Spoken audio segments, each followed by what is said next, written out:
자, 요즘에요. 이런 게 있대요. 누가 우리 집 초인종을 띵동 누르잖아요. 내가 없을 때. 그러면 이 휴대전화로 그걸 알려준대요. 집에 손님이 누가 찾아왔는지 안 왔는지를 알람을 통해서 알려주는 겁니다. 그런데 어느 분이 이 서비스에 가입을 했는데 이게 저녁 내내 띵동 띵동 이러는 거예요.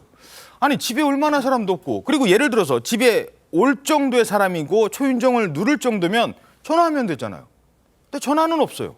계속 이 초인종만 눌러댄다는 겁니다. 이거 고장난 건가 하고 생각하고 집으로 갔더니 떠날 때까지만 해도 멀쩡했던 우리 집 현관문이 이런 모습이 됐다고 합니다. 자, 뭐 발로 차고 주먹으로 차고 완전히 찌그러져 있어요. 엉망이 됐는데, 아니 뭐 짐승이 왔다 간 겁니까? 뭐예요 저거? 아니, 산기슭에 있는 외딴 집이 아니기 때문에 이런 산짐승, 뭐 들짐승 아니고요. 사실 여기가 서울 강남구의 아파트입니다.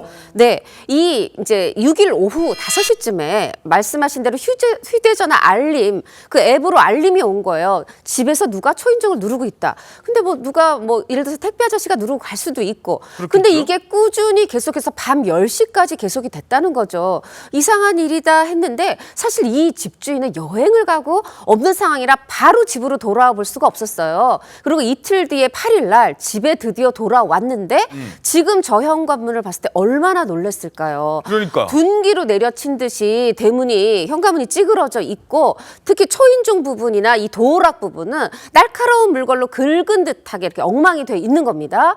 바로 경찰에 신고했죠. 그리고 범인도 바로 잡혔습니다. 아, 범인이 잡혔어요. 근데 아니 만약에 도둑이라면 조용히 열고 들어가지 저렇게 문을 다 부수고 그러지는 않았을 것 같고, 대체 범인이 누구였어요?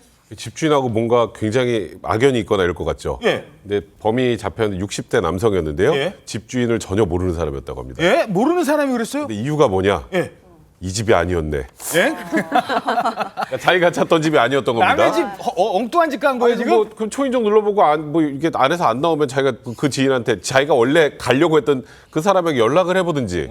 그러니까 좀 이상한 해명을 한 건데요. 좀 예. 자세히 보시면 저기서 저 문만 부순 게 아니고요. 예. 소주병이 깨져 있습니다 밑에. 오. 그리고 저희 마른 오징어로 추정되는 안주 봉지까지 있는 걸 보면 저 앞에서 술까지 마셨던 그런 상황이었습니다. 그냥 저기 앞에서 앉아가지고 정말 오랫동안 있었다 간 건데 집을 잘못 찾았다네요. 글쎄요.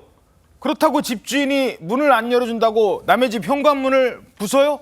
자, 그렇다면 이 60대 남성이 찾아갔다는 사람은, 원래 찾으려고 했던 사람은 누구였었던 겁니까? 바로 채무 관계가 있던 사람이었다라고 합니다. 아, 빚 받으러 갔구나. 그렇죠. 자세한 상황은 확인되지는 않지만요. 그래도 이제 내용을 정황으로 봤을 때는 이 60대 남성이 돈을 빌려준 입장이었었던 것으로 추정이 됩니다. 그러니까 채권자가 채무자를 찾아간 것, 뭐 그런 상황으로 보이는데요.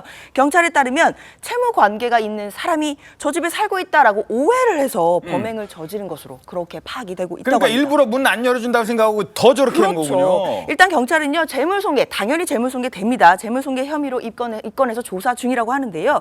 당연히 이 집주인도 너무나 안타깝지만요. 저게 범행이 있었던 시기가 오후 5시부터 밤 10시까지거든요. 아유, 이웃들은? 얼마나 무서웠을까요? 초인종 누르고 둔기로 뭐 출입문을 내리치고 그 앞에서 뭐 술을 먹는다든지 이런 게 만약에 있었다라고 한다면 이웃들도 정말 공포에 떨었을 것 같습니다.